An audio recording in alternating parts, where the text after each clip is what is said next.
Hola a todos y bienvenidos al episodio número 348 de Salud Financiera. Seguimos con la reseña de los principales libros que he leído en este verano de 2025 y no podía faltar, como ya habéis notado en los últimos episodios, la mención y la reseña a los cuatro pilares de la inversión de William Bernstein. Estuve buscando qué tan común era en Estados Unidos el apellido Bernstein porque tenemos dos de los autores más prolíficos de finales de los años 90 y de principios de este siglo con ese apellido. Y no hay que confundirlos porque no son familia ni nada por el estilo. Está Peter Bernstein, famoso por escribir libros como Contra los dioses. Es el único que está traducido al español, aunque este autor tiene varios libros. Está, por ejemplo, Capital Ideas, tiene varios escritos desde 1970 y algo. Creo que por ahí tiene varias publicaciones hechas. Además, es muy conocido por ser el creador del Journal Portfolio Management, una de las revistas más grandes y más prestigiosas dentro de la gestión de activos a nivel mundial. Pero no confundir a Peter Bernstein con a quien traemos hoy, que es William Bernstein. William Bernstein podríamos decir que tiene el famoso récord de competir en fama por ser el médico más conocido dentro del mundo de las finanzas con dos personas más. Podríamos llamar a Michael Burry, que sabéis que estudió medicina, y Alexander Elder, uno de los gurús del análisis técnico y del trading principalmente, también era médico. William Bernstein fue neurocirujano, aunque tuvo un doctorado en química, pero a partir de los años 90 se especializó en finanzas y quiso empezar a escribir acerca de cómo él veía el mundo de las finanzas y acercar todos campos que quizás la literatura académica había tratado muy bien al ciudadano de a pie. Y eso es lo que vamos a ver hoy, el segundo intento de Bernstein de intentar transmitir su filosofía de inversión o lo que él había aprendido en los últimos años que se había obsesionado con las finanzas al público en general. ¿Y por qué digo la segunda opción? Porque la primera fue un libro llamado The Intelligent Asset Allocator, pero que en las propias palabras de Bernstein, y esto lo comenta al principio del libro de los cuatro pilares de la inversión, dice que, bueno, fue un fracaso porque él quería llegar al gran público y donde únicamente tuvo fama fue en el sector académico, al cual él no se dirigía. Y que se dio cuenta en su propia familia de por qué no había tenido ese éxito, porque le pasaba el libro y en las primeras 5 páginas se lo devolvían.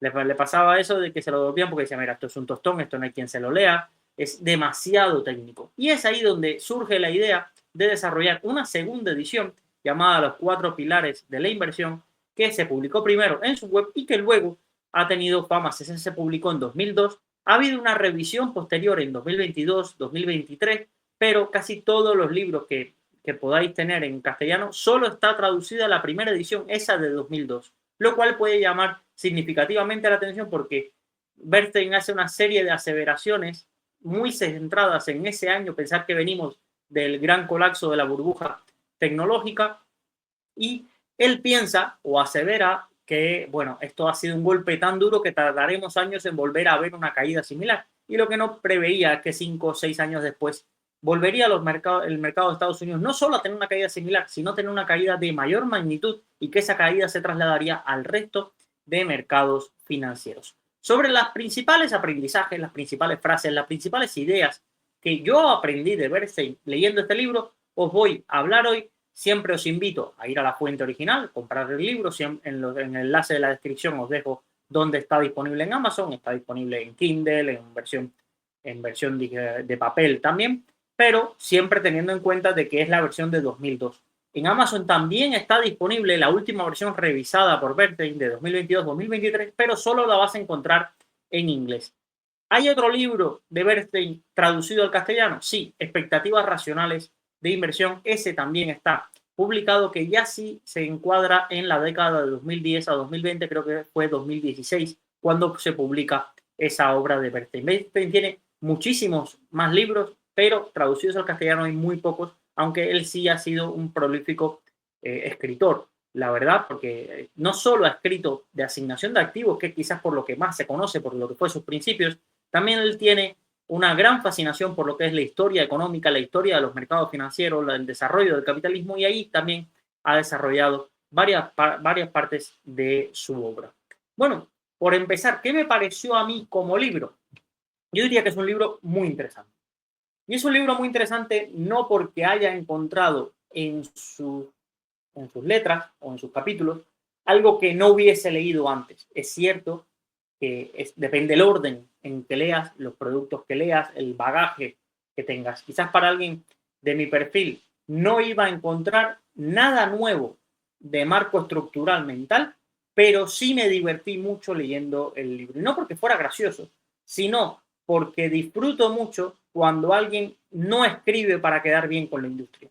Y cualquiera que haya leído mi libro de fondos puede saber por qué soy tan subjetivamente proactivo, o vamos a decir que estoy sesgado a valorar este tipo de libros. Porque en este tipo de libros es donde te encuentras detalles, ejemplos, que quizás en otros libros más académicos, más universitarios, más que pensados para que toda la industria lo recomiende, no se tratan estos detalles.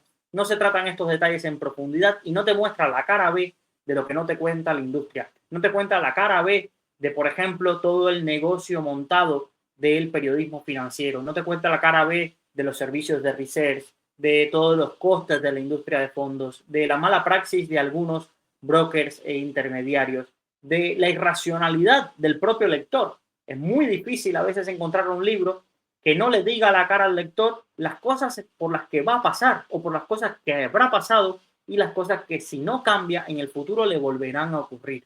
Muchas veces se adorna estos libros, no es que haya leído mucho de ellos, pero los paso por encima cuando me llegan a veces para hacer una revisión.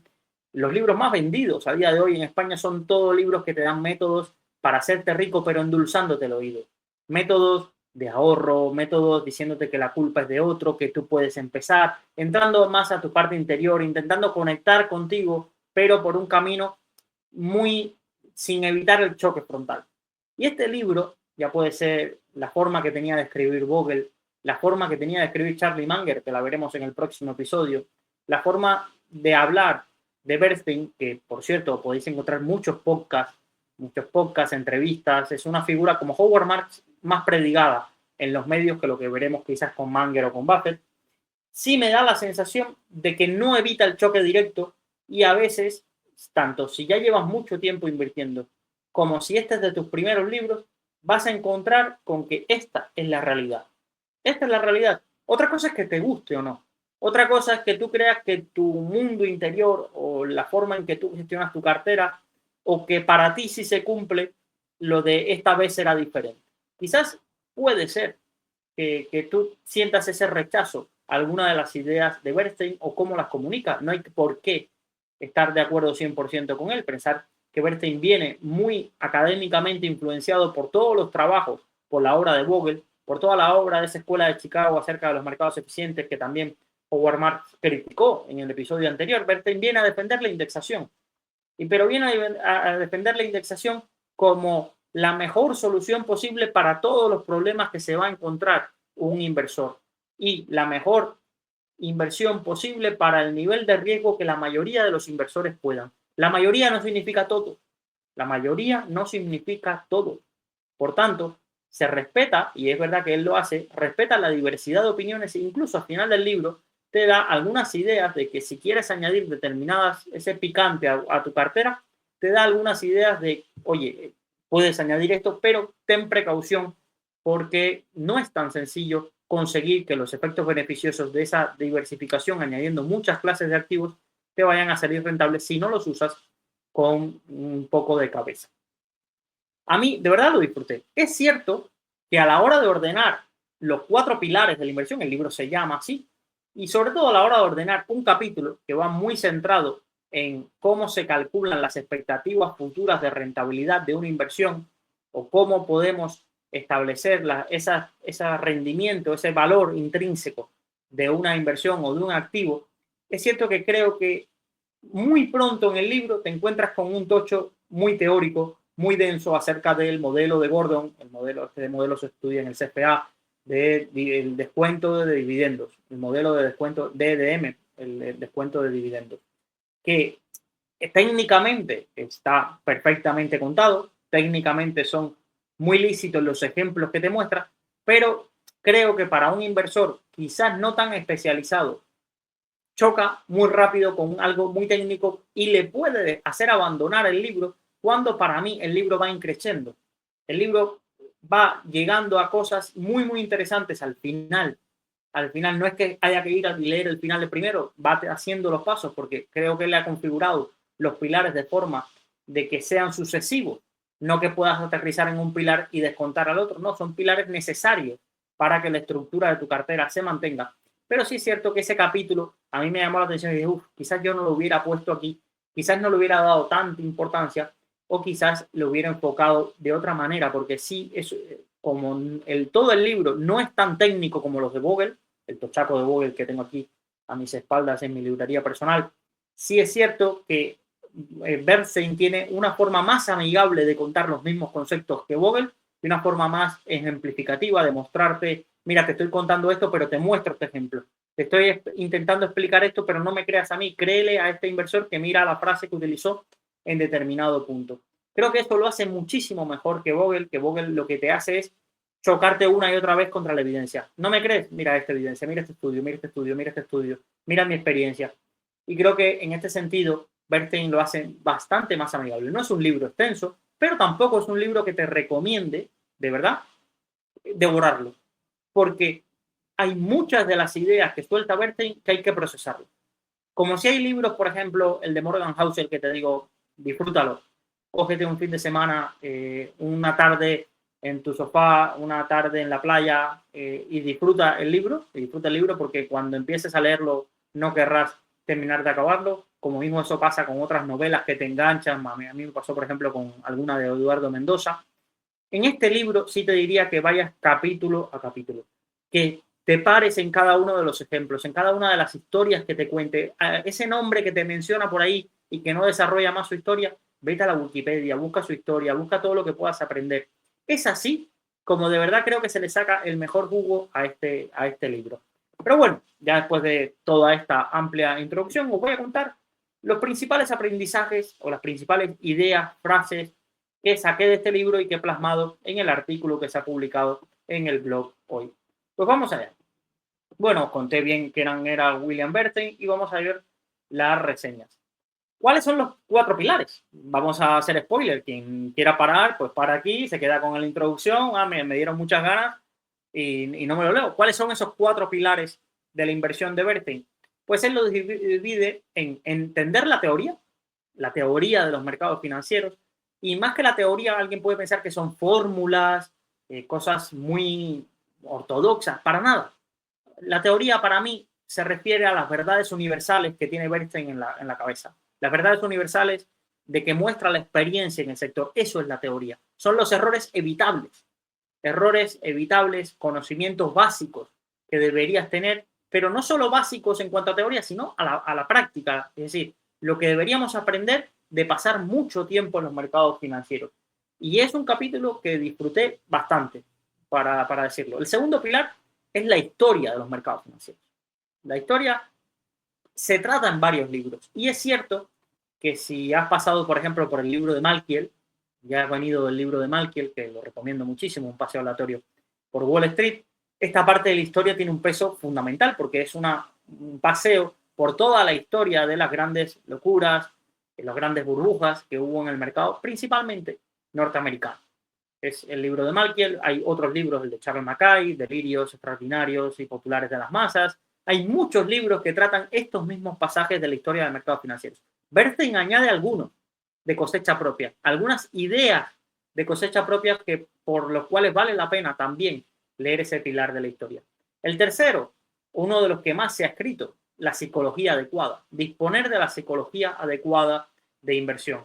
Ahí no hace nada más que recoger toda la teoría de Tversky, Kahneman, Thaler, de todos los grandes escritores sobre psicología conductual en el mercado, sobre sesgos cognitivos, un poco lo que hace Housel de una manera más amigable, él le da un repaso, no solo a esos conceptos, sino también a la forma de implementarlos y el impacto que pueden tener en tu cartera. Y como cuarto punto, y quizás esto Bogle lo reafirma en sus libros unos pocos años después que se escribiera este de Bernstein, es entender el funcionamiento de la industria. Y quizás esta cuarta pata es la que menos enseña en cursos, en libros, en la divulgación del día a día que veis en YouTube, en podcast y demás. Y para mí es fundamental. Y si tuviera que escoger 5 cosas por las que creo que este podcast o lo que escribo en el blog en Substack o lo que intento divulgar en redes sociales me hace algo distinto del resto, no significa que sea distinto ni que sea mejor, pero algo distinto del resto, es la importancia que yo le doy a esos pequeños detalles de la industria, a esos pequeños detalles de la industria que no se tienen en cuenta, a la estructura de comisiones, al dinero a veces que te hacen perder por los incentivos, al conflicto de interés que existe entre los determinados agentes, a los problemas internos de las gestoras, de los brokers, la importancia del track record, entender cuáles son los sesgos a los que te va a derivar la industria frente a otros. ¿Y por qué lo puedo hacer? Primero lo puedo hacer porque tengo independencia. Si dependiese de la industria para vivir, estaría jodido. Estaría jodido y por eso entiendo que muchísima gente utiliza un perfil neutral en cuanto a esta divulgación. ¿Por qué? Porque no te vas a enemistar de quien depende.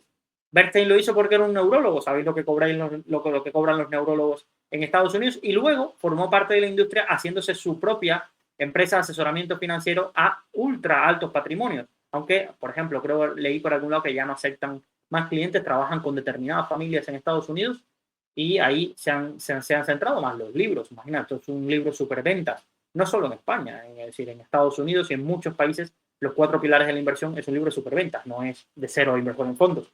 Por poneros un ejemplo, estamos hablando aquí de decenas de miles de ejemplares vendidos a lo largo del mundo. Entonces, lo puede hacer.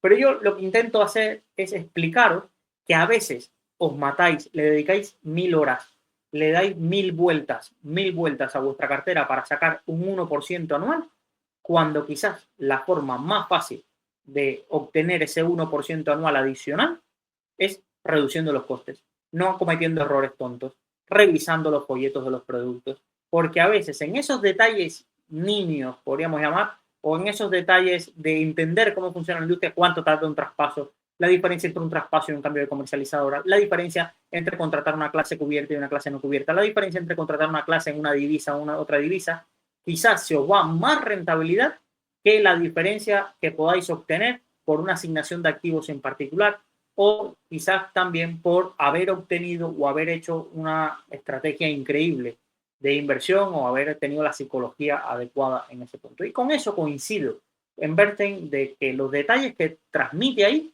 para mí tienen una validez muy, muy alta. Es cierto que él lo que ha vivido es la parte norteamericana y que esos principios se pueden aplicar al resto de nosotros, aunque estemos en España, aunque me estés escuchando de México, pero luego hay una parte idiosincrática cultural de la industria local que cada uno debería conocer y deberíais seguir, si me escuchas de México o de España o de tus propias entidades, cuáles son las características. A veces veo divulgadores centrados en una entidad y me sorprende, pero agradezco que existan. Agradezco que exista alguien especializado en Interactive Broker, agradezco que exista alguien especializado en Ironía, otro especializado en Indexa, otro especializado en Renta 4 o MyInvestor, porque así, solo entendiendo por dentro cómo funciona, solo entendiendo las cosas que hacen bien, solamente teniendo un amplio historial. Amplio historial no es los últimos 7, 8 años, no, es que hace 15 años este gestor estaba aquí y pasó esto y pasó esto. Ese conocimiento que yo siempre he valorado en Breakpound, en Manolog, en muchas de las personas que he escuchado y que he seguido a través de los foros, en The Veritas, personas que llevan 15, 20 años en el mercado español, de ellos es lo que he aprendido la mayoría de esos detalles que muchos de nosotros pasamos por alto si no tuviésemos en consideración. Vamos a ver el primer pilar de la teoría de los mercados financieros, cuáles son las principales frases. El primer punto que aborda, yo me he hecho un diagrama donde toca varios temas en estos primeros capítulos acerca de la teoría. Habla del cerco de supervivencia, de la evolución histórica de los tipos de interés y cómo tenemos un histórico más grande de la evolución de la rentabilidad de los bonos. Pensar que el mercado de bonos es muchísimo más antiguo en cuanto a estadística que lo que es el mercado de acciones. Toma conceptos como lo que es el concepto de la prima de riesgo, el análisis de las diferencias de rentabilidad esperada y de riesgo asumido según la capitalización de las compañías.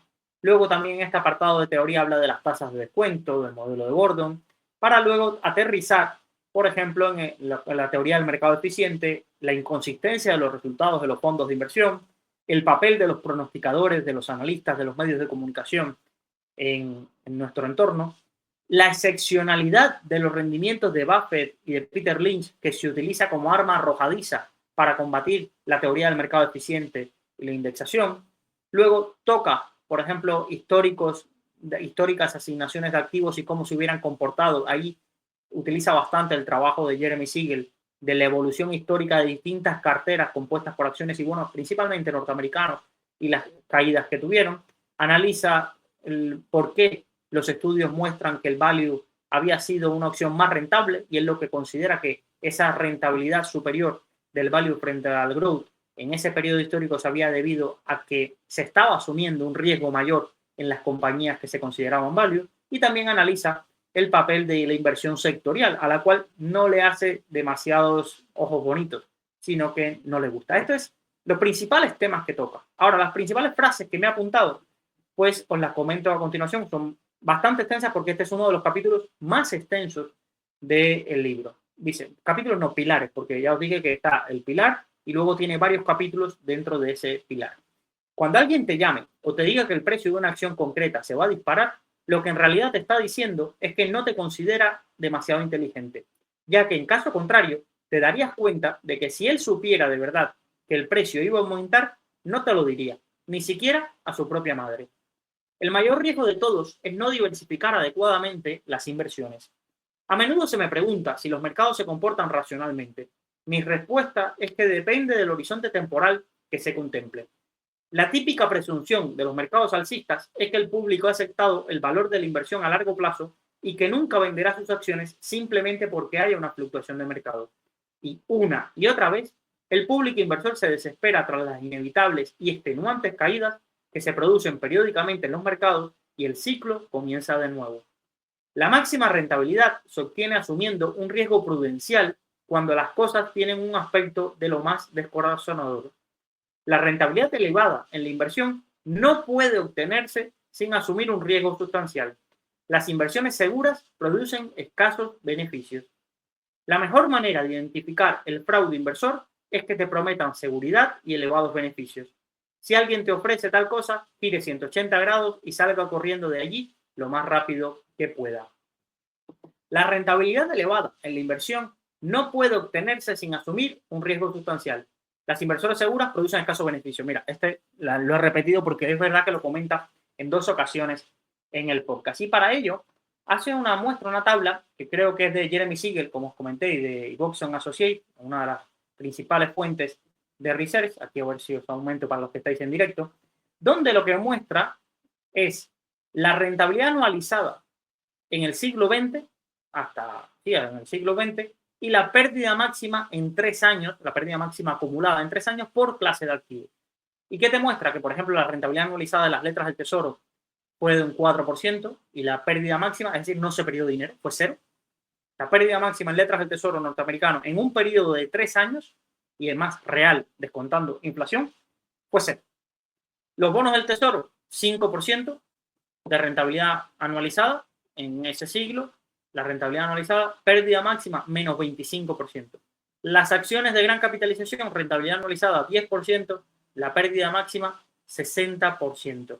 Las acciones de pequeña capitalización, rentabilidad anualizada, 12%, pérdida máxima en 3 años, 70%. Y aquí vemos, de golpe y porrazo, las dos caras de la moneda. ¿Quieres asumir gran rentabilidad o quieres exponerte a obtener potencialmente grandes rentabilidades?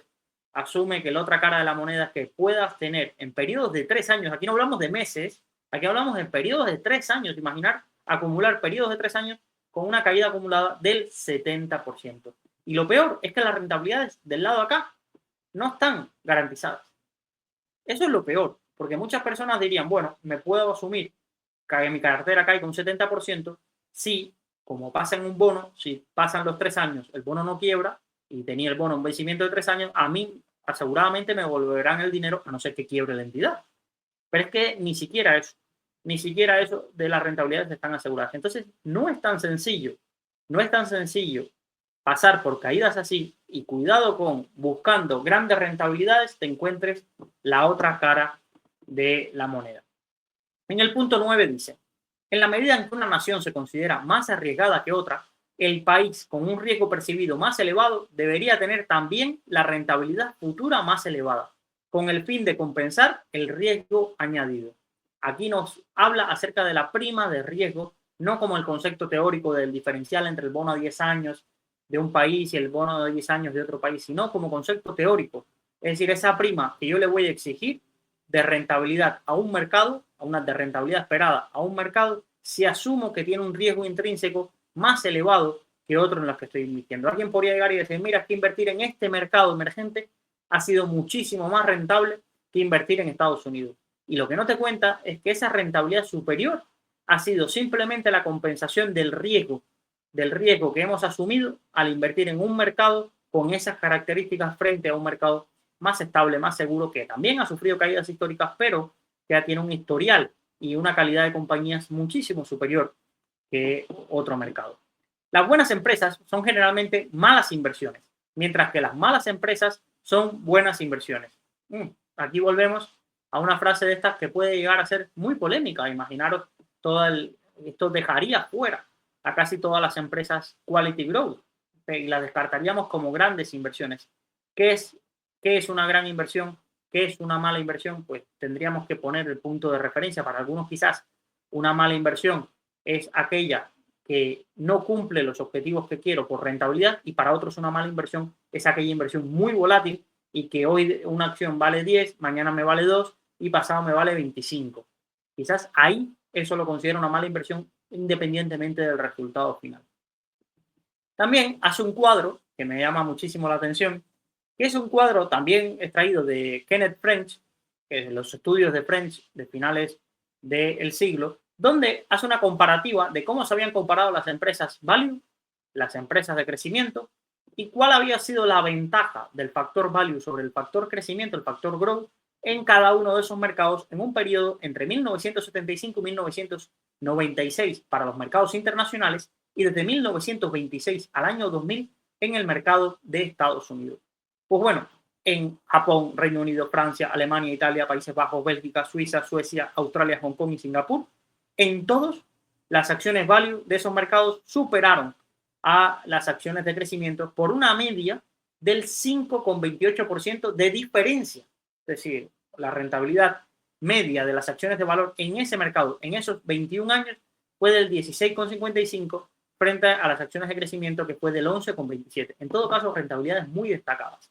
Pero es que en Estados Unidos también ocurrió lo mismo. Ya me imagino que si estás en 2002, para que veáis el tema del sesgo de la fecha donde tomamos el análisis. Te paras en 2000, las acciones growth se desploman, el value lo hace moderadamente bien, no es que no se haya desplomado. Estás en 2001, ves este gráfico, ves este estudio de casi premios Nobel, ves el libro de Bernstein, ¿y qué te va en tu mente? Hay que invertir en value. ¿Qué te hubieras encontrado los próximos 23 años en Estados Unidos? Un diferencial, casi una reversión a la media completa de la tabla en Estados Unidos del rendimiento. Para que veáis, ya han pasado prácticamente los mismos 21 años del estudio. No es que he tomado un periodo determinado. Los siguientes 21 años luego de este estudio fueron una realidad totalmente distintas en cuanto al growth y al value. ¿Cómo serán los próximos 21 años? No tengo ni idea. Pero si existe una divergencia a día de hoy, que no he mirado el gráfico, muy grande entre el growth y el value, o los datos o las estadísticas, pues si me tuviera que poner mis huevos en la cesta, las pondría en el value. Bueno, realmente es lo que estoy haciendo. Casi todos los productos, excepto uno de los fondos que tengo en cartera, uno o dos, son fondos que buscan la presencia del factor value, además de, en algunos casos, las small caps y alguna parte más regional. Pero no me hagáis caso a mí, sino quedaros con la idea de lo difícil que es hacer predicciones o lo engañoso que pueden llegar a ser los gráficos. No es que las estadísticas estén mal, ese gráfico es totalmente cierto, pero mirad qué complejos son los mercados financieros y cómo se encargan cada vez de cuando algo se vuelve una verdad absoluta, cuando algo parece que está hiper demostrado por los estudios, porque no solo en una región, sino en varias regiones, de pronto las cosas se giran y la narrativa pasa a ser otra y los resultados pasan a ser otros. Luego seguimos con otras ideas. Una acción adquirida con la esperanza de que su precio suba pronto, más allá de su capacidad para producir dividendos, es también una especulación, no una inversión. La peor época posible para invertir es cuando los cielos están más despejados, ya que los riesgos percibidos son menores, haciendo que los inversores descuenten los ingresos futuros de las acciones a tasas de descuento muy bajas. Si la rentabilidad de las acciones proviene de los libros de historia, entonces los hombres más ricos del mundo deberían ser los bibliotecarios. Esta frase no es de él, la pone un extracto de Buffett que dice esta idea, refiriéndose a que si invertir fuera solo leer lo que ha pasado en la historia y volverlo a repetir, los más ricos serían los bibliotecarios porque tendrían a mano todos los libros de inversión que se han escrito, todos los errores que se han cometido, todo lo que sucedió en el pasado. En el ámbito de los profesionales de las finanzas, los mejores resultados pueden explicarse fácilmente por el azar, mientras que los peores parecen ser fruto de una persistente y casi misteriosa incompetencia. Aquí nos vuelve a atacar un tema que es difícil de gestionar o difícil de defender por parte de alguien que le gusta la gestión activa, porque sí, a mí me encanta, de verdad. Alguien se puede llevar la idea equivocada porque os hablo de indexación, porque os digo que para la mayoría de personas una cartera indexada por tu cuenta, una cartera indexada con Indexa Capital, por ejemplo, que es el patrocinador, os iría mejor, que el core de vuestras carteras lo tendría indexado, pero yo no dejo de apoyar a esos valientes que intentan escalar el Everest, ¿sabes? No le quito el valor, no le quito el mérito. Lo que os intento alertar es de que las estadísticas nos dicen que es súper complejo seguir, obtener buenos resultados de forma relativa comparado a opciones más sencillas como la indexación. Y es muy complejo por factores que ya hemos visto, que en el libro te conté, en el libro de fondos te conté, pero los principales y los que más dolores de cabeza nos llevan es que no solo se trata de encontrar gestores activos muy buenos, porque primero, solo podemos mirar el pasado. Alguien podría pensar, bueno, puedes mirar más cosas, puedes mirar el proceso de inversión, puedes mirar qué herramientas tiene, puedes mirar su equipo de análisis, sí, pero solo podemos ver el pasado. Y una parte importante del análisis va a ser cómo se comportó ese fondo en el pasado ante determinadas características, no solo en cuanto a rentabilidad, que es lo que mira la mayoría de inversores, sino en cuanto a la volatilidad asumida, en cuanto, por ejemplo, al número de bonos o de acciones que fueron errores de inversión. Ahí podríamos hacer análisis muchísimo más amplio. Pero lo que nos dice la estadística es que si cogemos una lista de los mejores fondos de los últimos 5 años, va a ser muy, muy difícil que en los próximos 5 años esos fondos sigan haciendo los mejores. Y por eso, cada vez que veo carteras, por ejemplo, llenas del Fidelity Global Technology, del Magna New Frontier, de fondos que nadie quita que son extraordinarios fondos, y ya no hablo de los españoles muy volátiles que todos sabemos que ocupan los últimos 2-3 años las principales posiciones de rentabilidad en todos los listas y concursos. Lo que os quiero decir es que estáis jugando a un juego contra la estadística. Si vuestra idea es pensar que esas rentabilidades que obtuvieron van a ser las rentabilidades esperadas en los próximos 5 años. Y aquí hay una gráfica, varias gráficas, para los que estáis en el podcast donde os comento, donde es un estudio donde muestran en el eje vertical el rendimiento posterior de los mejores fondos a 5 años en un periodo de entre 3 y 5 años. Es decir, tomas, por ejemplo, en 1970, de 1970 a 1974, ¿cuáles fueron los mejores fondos de inversión? ¿Cuáles fueron los mejores fondos de inversión? Y estudias su comportamiento posterior en los próximos, por ejemplo, en este caso de 1975 a 1998. Mirar un espacio tan grande.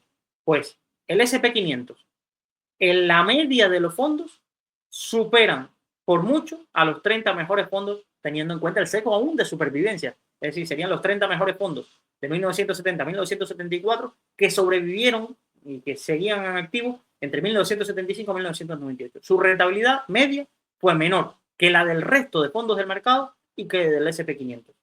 Y así sucede. Si vemos los gráficos, por ejemplo, de 1990 a 1994, los siguientes años posteriores, la rentabilidad totalmente en todos y cada uno de los periodos fue menor que la del SP500. Y en algunos periodos igual o un poco superior del resto de fondos del mercado. Entonces es muy difícil encontrar fondos con consistencia. Y por eso, si os queréis quedar una idea y os queréis ir a cómo configurar una cartera de gestión activa con un enfoque contrarian como venía de Marx, sabéis que a mí me ronda bastante más la idea de tener en cartera fondos extraordinariamente buenos o fondos muy buenos, pero que hayan tenido unos periodos recientes de rentabilidades complicadas. ¿Por qué? Porque mi idea siempre me viene, y esto ya no lo dice Bernstein, esto lo pongo yo y puedo estar equivocado, es mi filosofía. Mi idea es mantener cores, porque el core sé que va a pasar por momentos buenos y por momentos malos, según habrá entornos donde lo harán mejor, habrá entornos donde lo harán peor, según el enfoque, pero yo ahí voy buscando la rentabilidad media del mercado e intentando tener el menor coste posible. Ahora, en el resto de satélites o en el resto de lo que busco, normalmente es buscar esos fondos caídos en desgracia, caídos que ya el público no los quiere, que nadie habla de ellos, que en algún momento y quizás llevan años y años y años haciendo las cosas bien, pero por alguna cuestión, ya sea porque no invierten en marketing, ya sea porque han tenido 2 o 3 años muy complicados en la gestión de su cartera por la tipología de producto en el que invierten o la tipología de compañías o la región donde invierten. Me encanta buscar esos barcos, podríamos llamarle así, que se han visto o están mar adentro, pero no porque ellos estén a la deriva, sino porque hay una fuerte resaca. Hay una fuerte resaca y por mucho que ellos intenten luchar y que lo estén haciendo bien, hay un efecto que los está llevando y se los está llevando mar adentro y la gente en la costa no lo ve. Siempre hay una frase que en la vida a mí me marca y siempre intento transmitirla. Cuando entrenaba voleibol, se los decía a las chicas que entrenaba, cuando dirigía un equipo en Rankia, se lo repetía mucho al equipo, y es decir, mirar más allá de lo que ves. Porque si solo miras lo que ves, es difícil conseguir cosas que solo eran imaginables en tu cabeza.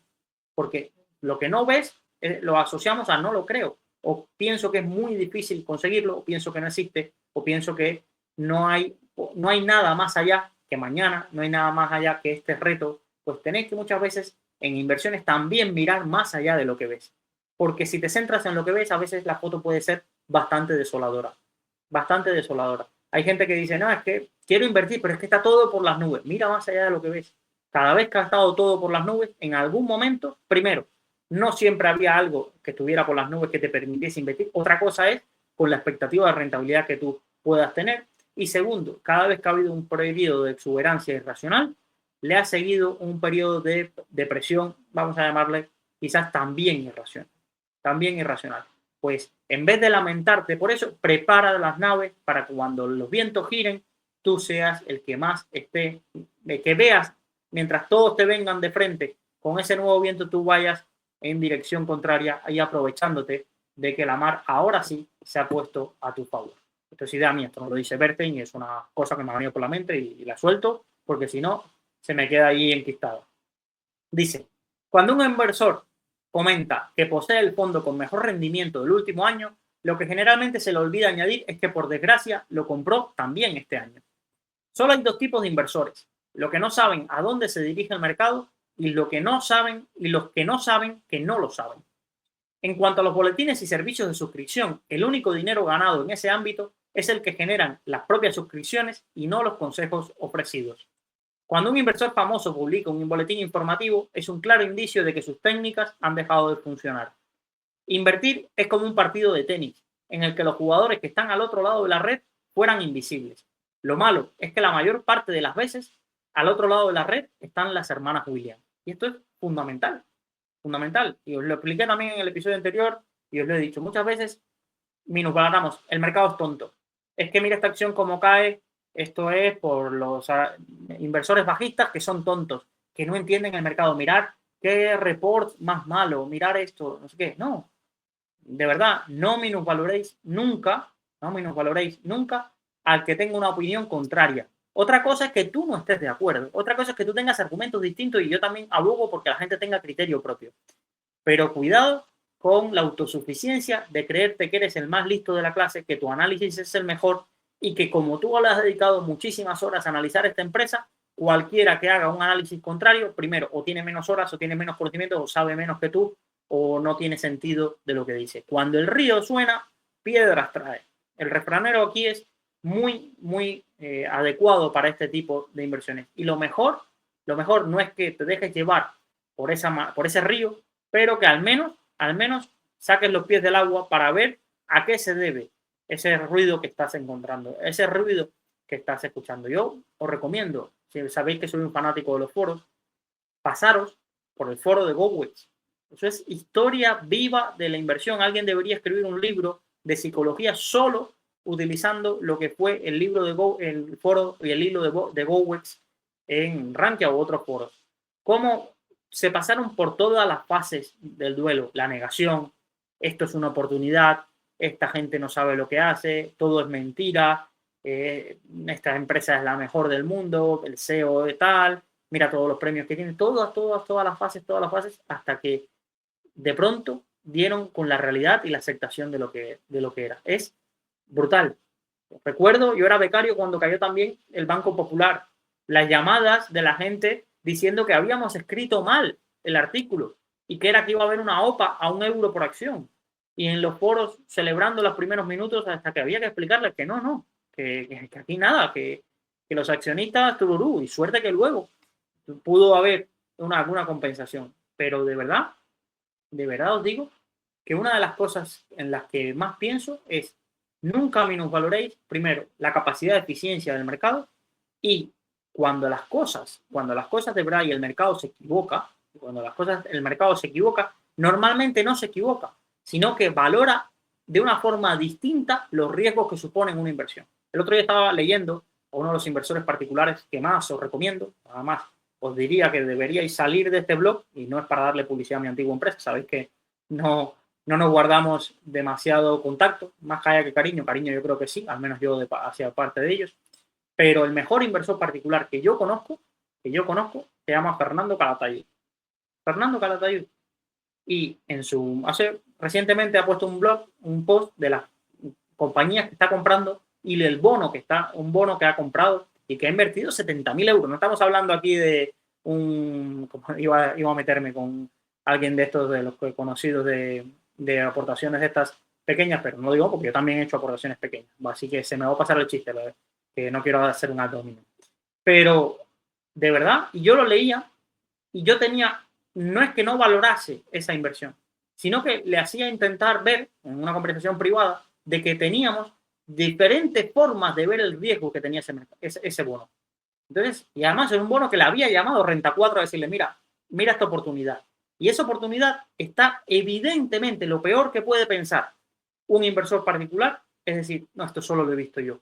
Esto solo lo ha visto el de Renta 4 Cullera que lo ha llamado. No, lo primero que yo hice cuando vi ese bono fue ver en el mercado quién tenía el bono. Y luego, si hubiera tenido más contacto, lo que me hubiera preguntado al resto de inversores en renta fija que conozco es ¿por qué esta gente no tiene este bono?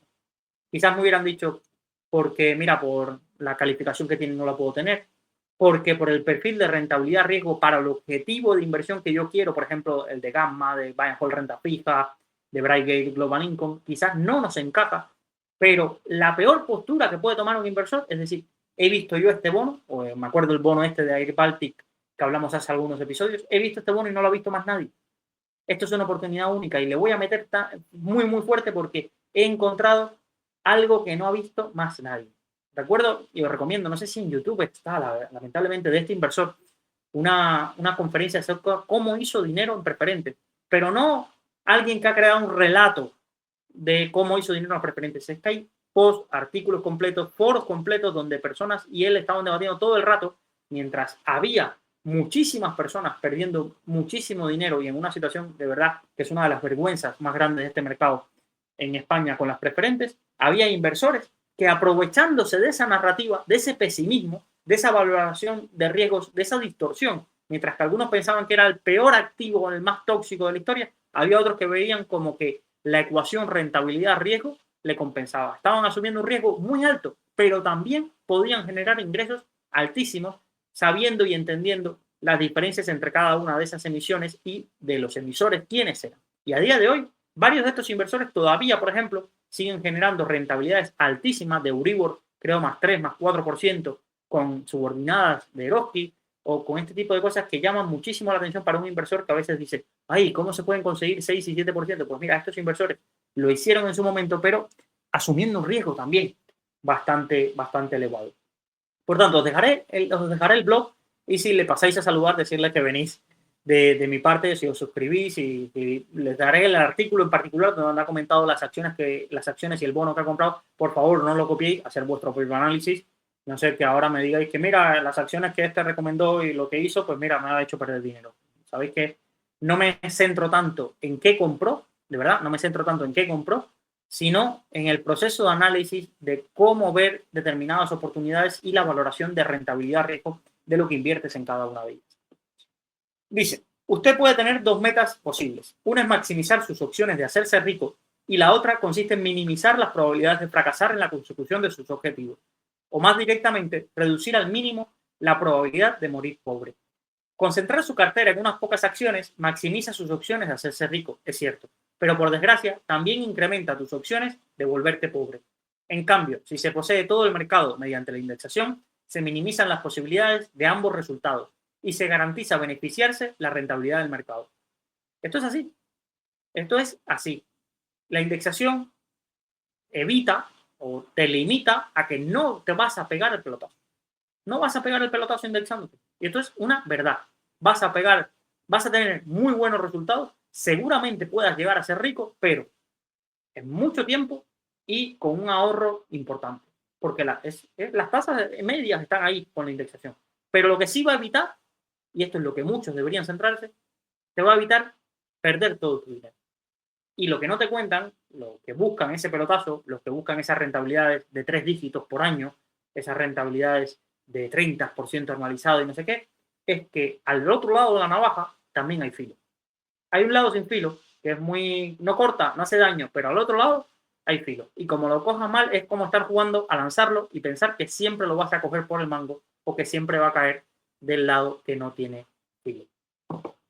No diversificar adecuadamente la inversión equivale a aceptar esa rentabilidad incierta y marcharse a Las Vegas a apostar. Ya es bastante peligroso tener que asumir el riesgo de mercado. Solo un loco asumiría el riesgo adicional de ocasionar aún más daño a su cartera no diversificando sus ahorros como es debido. Dejar pasar la oportunidad de un buen premio es algo que a muchos inversores les preocupa, pero es tu decisión y nadie puede tomarla por ti. Básicamente es decir, oye, ¿hay un buen premio si pegas el pelotazo invirtiendo? Sí, pero dejar pasar esa sensación, dejarse pasar ese sentimiento, es algo tuyo, algo de un ejercicio de constricción. Y lo voy a llevar, disculpar, chicos y chicas, al lado más humano, al más cercano. Es como cuando a veces estás en pareja y si se te acerca alguien descubren, evidentemente no hemos descubierto el mundo de que hay muchísimas chicas y chicos extraordinariamente guapos, inteligentes y demás, que no son tu pareja. Pero llega un punto en que tú tienes que asumir, y no es conformarte, es asumir que tú valoras otras cosas, y que el físico o el atractivo o la sensación y la dopamina de conseguir algo o de esa conquista no, no te va a proporcionar. No te va a proporcionar. Y si asumes que te lo quieres jugar, asume que lo puedes llegar a perder todo lo que has construido. Es una semejanza. Quizás que alguien diría, ¿esto que hacen un podcast de finanzas? Pues sí, eso son reflexiones que creo que a más de uno y una nos vendría muy bien, porque chutazos de dopamina hay muchos y muy rápidos. Chutazos de dopamina hay muchos y muy rápidos. Pero si supieras lo que puedes perder por ese chutazo de dopamina o por esa euforia, quizás más de uno se lo pensaría. El problema es que hasta que no se pierde, no se valora. Lamentablemente, hasta que no se pierde, no se valora. Y muchas veces asumimos que las probabilidades de perder eso que hemos conseguido o eso que hemos cultivado son mucho más bajas de las que nos pensamos. Vale. Dice, si alguien le dice que sabe cuál es la mejor asignación futura, asienta lentamente, retrocede unos cuantos pasos, dése la vuelta y corra como alma que la lleva el diablo. Si te preocupas cuando uno de tus activos no está yendo bien, aun cuando el resto de tu cartera lo está haciendo bien, no deberías gestionar tu dinero.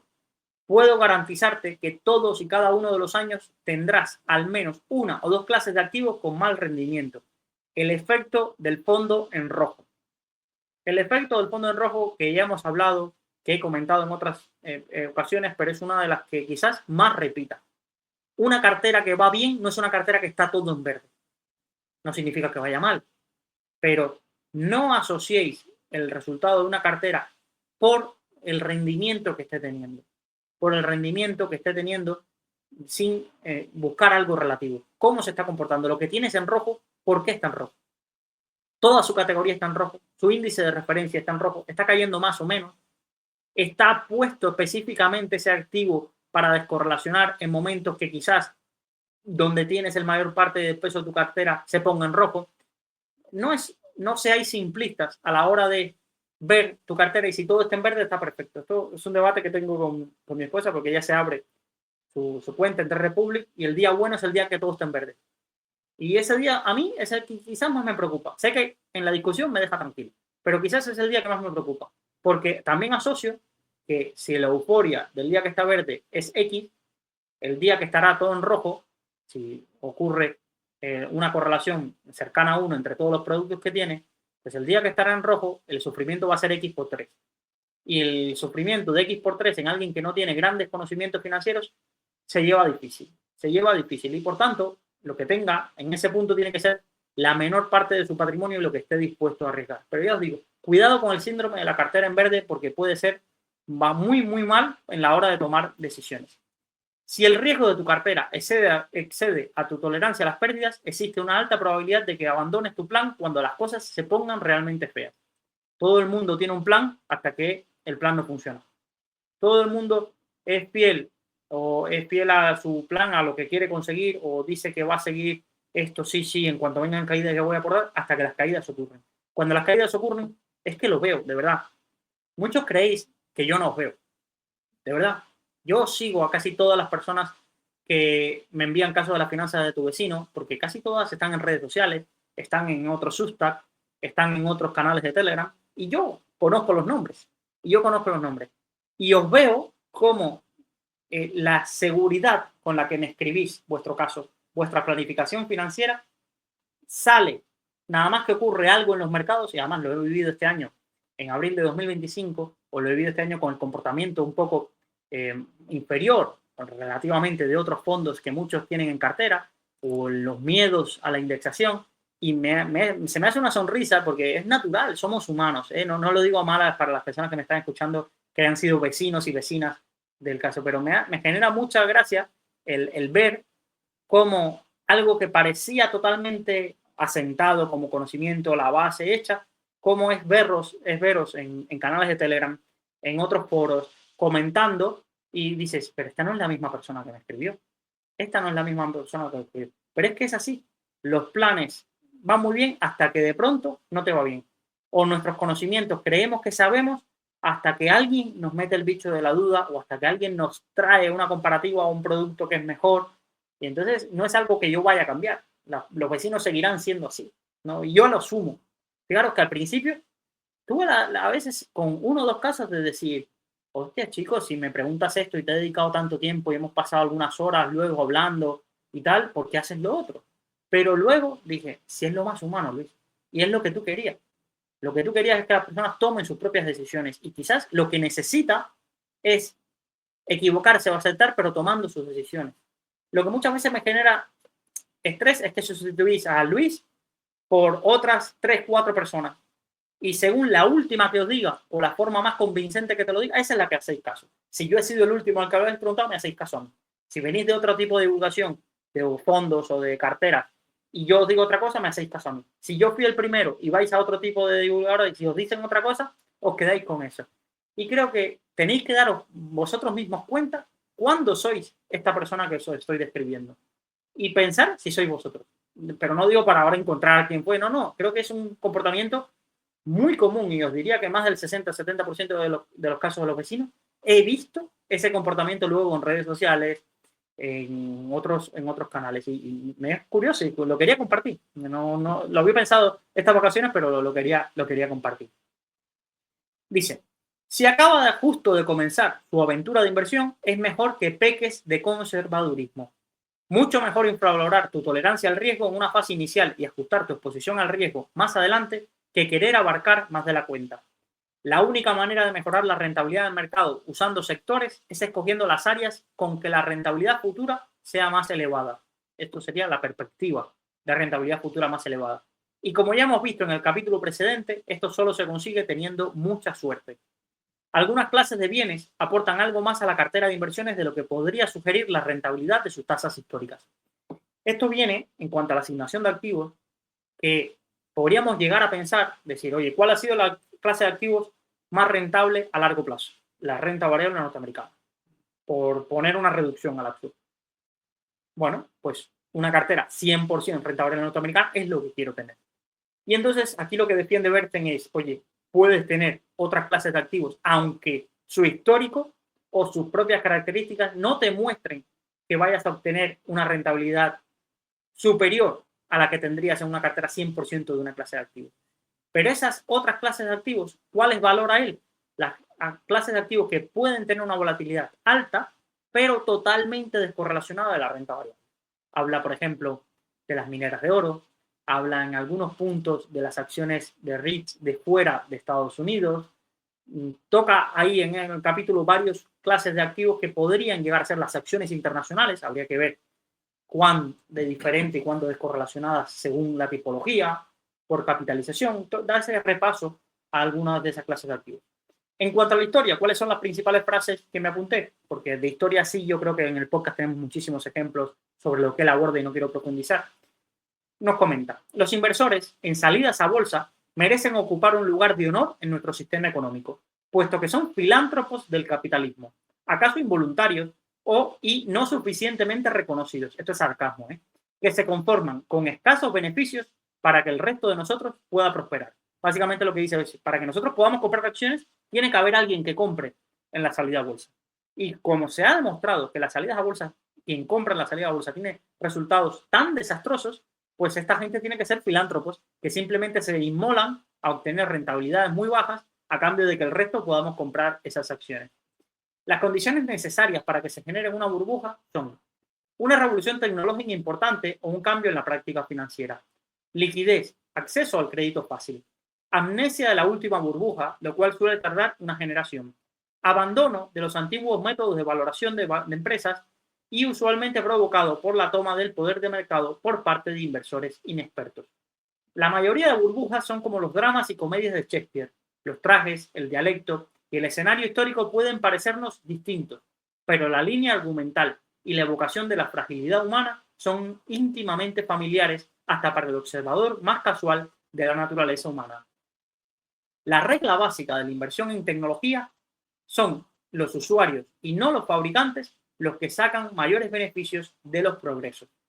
La gran burbuja de Internet no será la última de su clase, pero sí la historia nos debe servir de guía,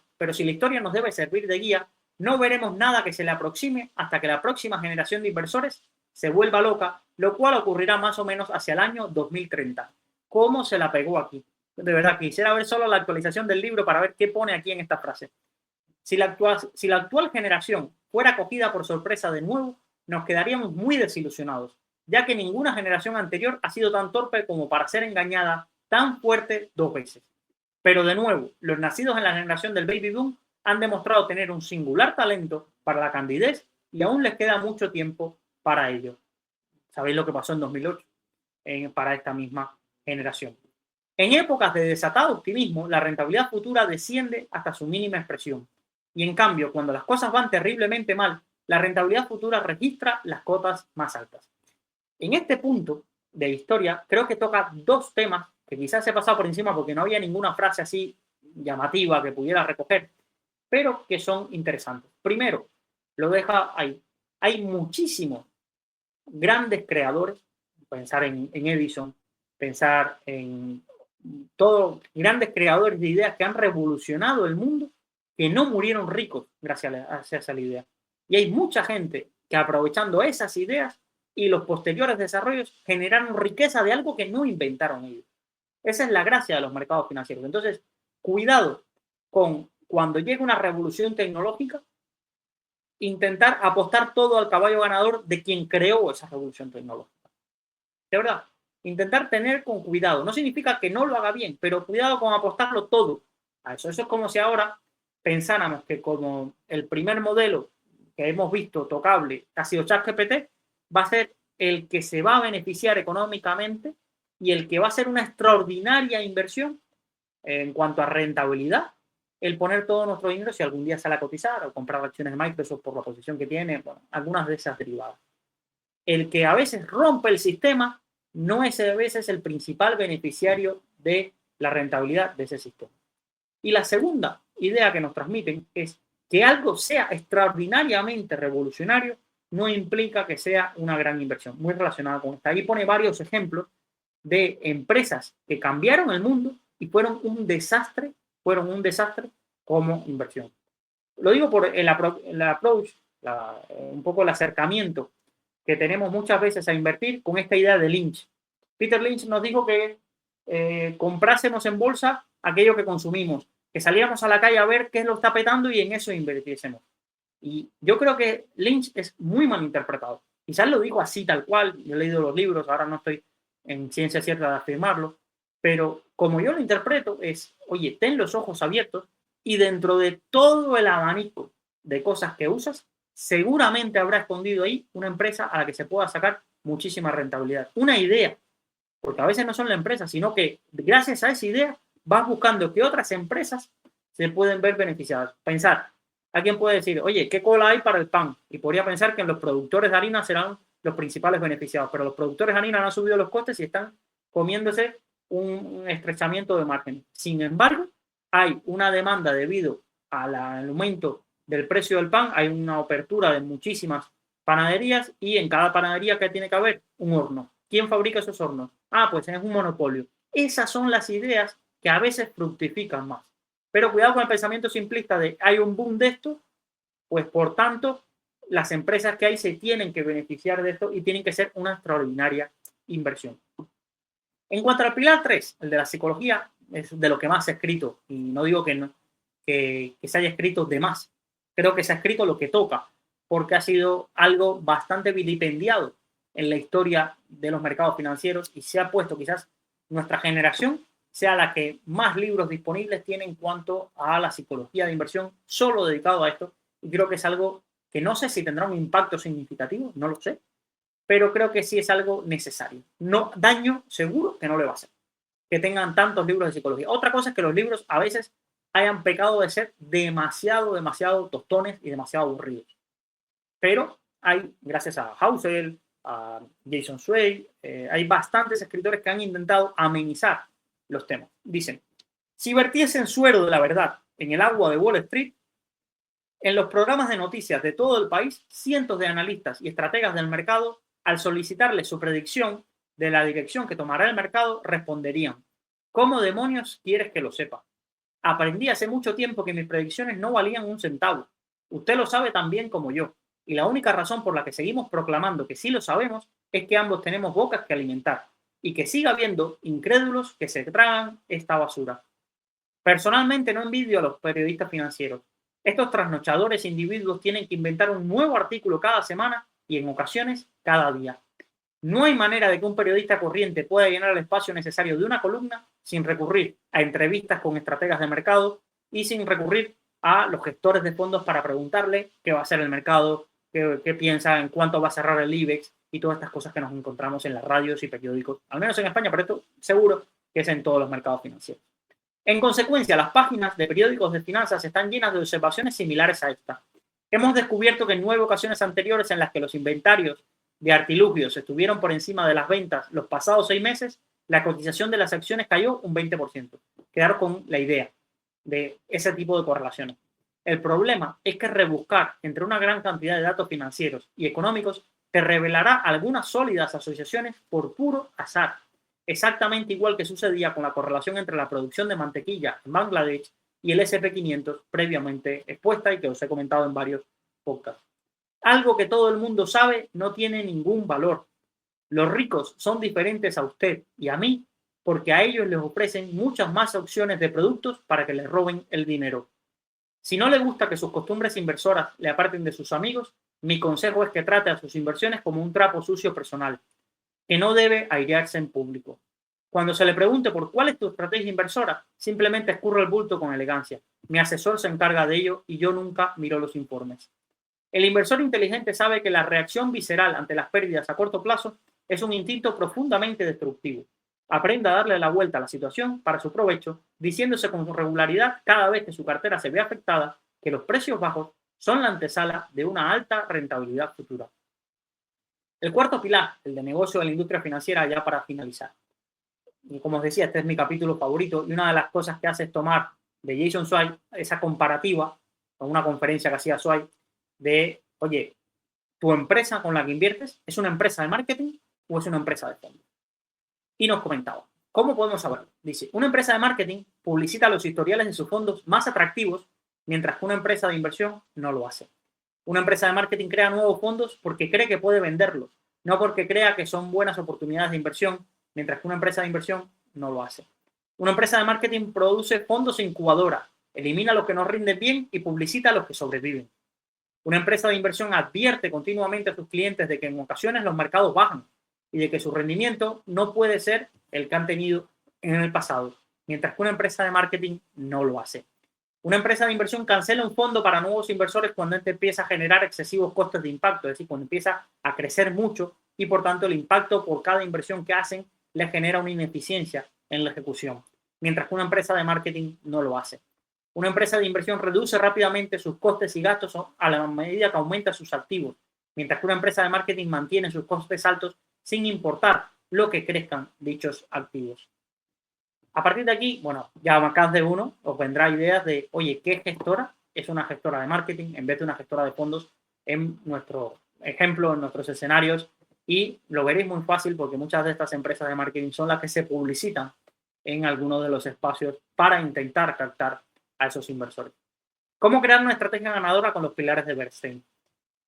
Lo primero es quizás la clave del libro. La clave del libro, pero no penséis que os da fórmulas mágicas o algo súper extraordinario que no hayamos visto. En el libro de fondos creo que hago una aproximación similar. Oye, ¿cuánto y para qué objetivo ahorras? ¿Cuánto ahorras y para qué objetivo? ¿De qué naturaleza es ese objetivo? Cuando llegues, ¿tendrás otro tipo de ingresos? No es lo mismo ahorrar para comprarte un coche que ahorrar para la jubilación, donde quizás en la jubilación necesitas una cantidad, porque no vas a tener los ingresos tan altos como tenías por la tasa de sustitución, pero sí vas a tener unos ingresos también adicionales. ¿Cuánto dinero estimas que necesitarás en esa jubilación? ¿Qué asignación de activos vas a hacer? Y aquí en la asignación de activos me quedé con una frase que es fundamental.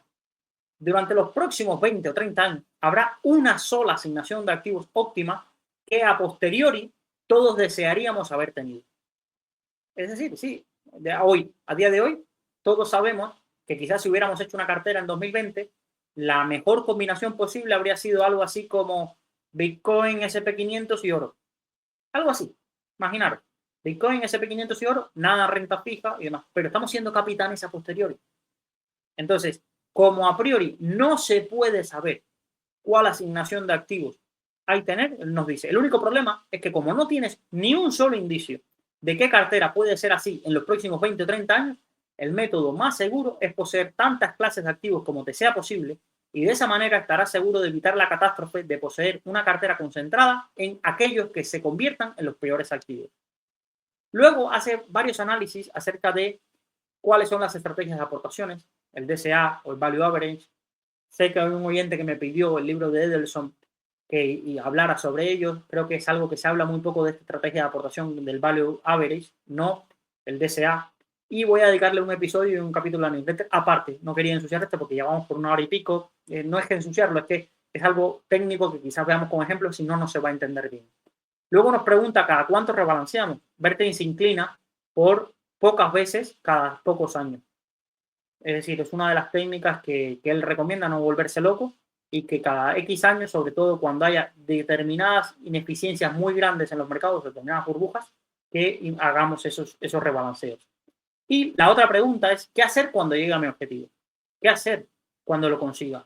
¿Cómo distribuir esa cartera? Ahí es algo de lo que hemos hablado ya en el podcast, el riesgo de secuencia de retornos, el riesgo de que haya una gran caída cuando empiezas en tu periodo de jubilación, el riesgo de obtener unos rendimientos por debajo del objetivo que necesitas para retirar. Aquí hay varios temas que aborda por encima, no profundiza en ninguno de ellos, pero sí los toca y para alguien que nunca los ha escuchado este tipo de conceptos o que es la primera vez, sí puede ser bastante instructivo. Pues esta es la reseña del libro. Ya os digo, a mí me gustó bastante. Os dejo las recomendaciones. Y por último, para terminar, os quería agradecer a todos los que os tomáis el tiempo para dejar una reseña en los podcasts. Tenemos 57 reseñas en Spotify. Si estás escuchándolo desde Spotify, dale tu valoración. Si te tomará unos segundos, no tiene por qué ser un 5, será la valoración que tú estimes. Creo que en Spotify no deja poner reseñas con comentarios, es algo que en Apple Podcast, que sí solo tenemos 19 valoraciones. Sí me gustaría, si alguien lo escucha de Apple Podcast, que la reseñe, y donde ahí sí tenemos a alguien, que fue la primera reseña que tuve en Apple Podcast, que decía, y es de Juan. Dice, hace poco que escucho tu podcast y me ha gustado mucho. Lo de la finanza de tu vecino me ha parecido una idea genial. Me encanta escucharlo. Gracias. Agradezco mucho, no solo que reseñéis, sino que dejéis vuestro comentario para entender el feedback. Y así ha sido por el feedback que he leído en los libros de fondos y ETFs, en las reseñas, que también agradezco, que están en 60 y creo que en 47. Agradezco ese feedback porque es lo que me ha permitido mejorar, siempre que sea un poco constructivo y no vaya a hacer daño, a llamarme un hisejo y este tipo de cosas que he escuchado a veces por ahí. Pues todo lo demás, ese feedback se agradece. En iVoox es cierto que tenemos 5 estrellas, pero no sé dónde se valora. No sé si se puede valorar o no, o es algo que el algoritmo lo pone. Pero ya os digo, si os animáis a dejar vuestras reseñas en Spotify y en Apple Podcast, como siempre, se os agradece para que más personas tengan el valor de animarse a algún día a escuchar nuestro podcast, este podcast, y pueda encontrar las píldoras de conocimiento que intento dejar cada día, así como las reseñas de estos libros, o también la historia de los mercados financieros o los casos de personas que, como él, se enfrentan cada día a invertir con la incertidumbre de si lo están haciendo bien, o para compartirnos su experiencia en estos mercados financieros. Nos vemos mañana en un próximo episodio donde nos adentraremos en el último libro editado al español, El almanaque del pobre Charlie, y que estaré sorteando entre todos los Patreons a final de esta semana. Un ejemplar que está, vamos, en su intacto, está en su paquete como justo lo recibí. Así que muchas gracias y nos vemos mañana. Espero que sea igual de interesante, o al menos que tenga el mismo nivel que espero haberos brindado en este episodio.